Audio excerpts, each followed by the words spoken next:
Rifles, AK-47, Sten gun, इन सब के बारे में आपने सुना है, बट क्या आपने कभी सुना है गन्स इन चेस? नहीं। तो आइए जानते हैं एक ऐसी स्ट्रेटजी को जिसको बोला जाता है एल्काइन गन। एल्काइन एक रशियन प्लेयर जो वर्ल्ड चैंपियन बने कैपाब्लांका को हरा के 1927 में। और ये जो स्ट्रेटजी है, ये स्ट्रेटजी है जब दो रुक्स के पीछे हम क्वीन को लगाते हैं और एक गन की तरह हम इसको यूज करते हैं जो सीधा अटैक करता है ओपोनेंट की तरफ। तो अब इस गेम के बारे में जानते हैं। ये गेम एल्काइन और निम्जोविच के बीच में हो, जिसके बाद इसको नाम दिया गया, जो इस स्ट्रेटजी को है इसको नाम दिया गया एल्काइन गन। तो ये गेम हुई 1930 में एल्काइन और निम्जोविच के बीच में। तो आइए जानते हैं कि क्या हुआ इस गेम में और किस तरह से इसका नाम जो है वो एल्काइन गन दिया गया। तो ये गेम थी, ये पोजीशन से हम देखेंगे क्योंकि बाकी जो सारी गेम थी वो सिंपल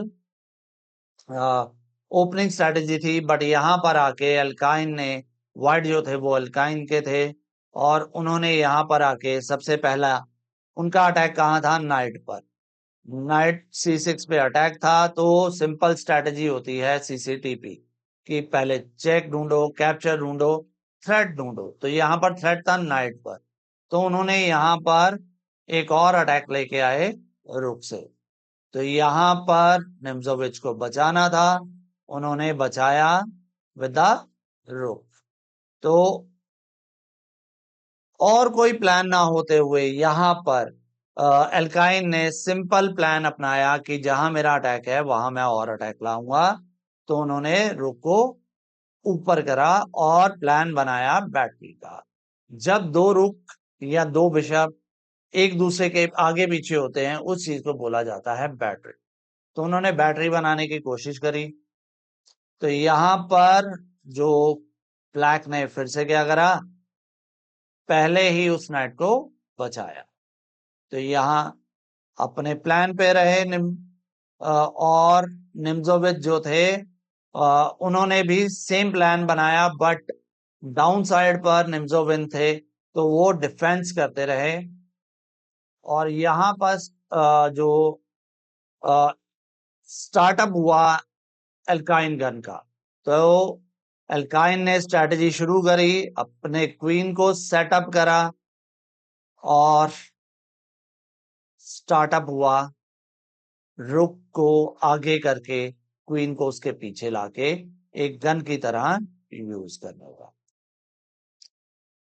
जो निम्जोविच थे वो प्लान कर रहे थे कि जो वो रुक है, क्योंकि ये उनके पास कोई भी मूव नहीं है, क्योंकि ये जो नाइट है C6 पे ये पिन है, तो उनको अपने रुक के लिए डिफेंडर लाना था। तो वो प्लान कर रहे थे कि मैं अपने किंग को रुक का डिफेंडर लगा दूं सो दैट उस नाइट को अपनी जगह से हटाया जा सके। बट जो एल्काइन थे उन्होंने बहुत ही खूबसूरत अटैक लगाया अपने बिशप को पीछे कर। यहां पर क्या हुआ, ये नाइट जो पिन है और जब तक किंग आएगा तब तक पॉन आगे हो चुका होगा। तो यहां पर निम्जोविच जो बहुत ही शानदार प्लेयर हैं या जो बहुत ही बढ़िया खेल रहे थे उस समय, तो यहाँ पर उन्होंने भी उसकी स्ट्रेटजी का एक तोड़ निकालने की कोशिश करी, एक मूव इंटरमीडिएटर मूव बनाई जिसमें एल्काइन को मूव चलनी पड़ी और जो निम्जोविच थे उनको मौका मिला कि वो अपने किंग को ला सके। तो यहाँ पर पॉन एल्काइन को पॉन मारना पड़ा और यहाँ पर निम्जोविच को टाइम मिल गया कि वो अपने किंग को रुक के पास ले आए। बट दुर्घटना तो घट चुकी थी। अब अगर ध्यान से देखें तो जो ब्लैक है उसके पास कोई भी खास मूव नहीं, तो जस्ट एल्काइन को निम्जोविच की जो मूव्स थी उनको खत्म करना था।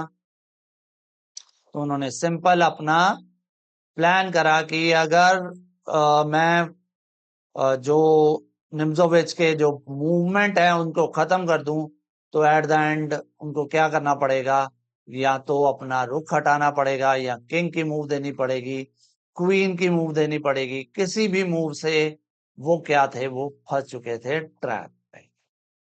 तो यहाँ पर उसके बाद सिंपल गेम में वो पीस डाउन हो गए, और ये सारा जो प्लान था वो एक ही वजह से एग्जीक्यूट हुआ, उसका नाम है एल्काइंगर।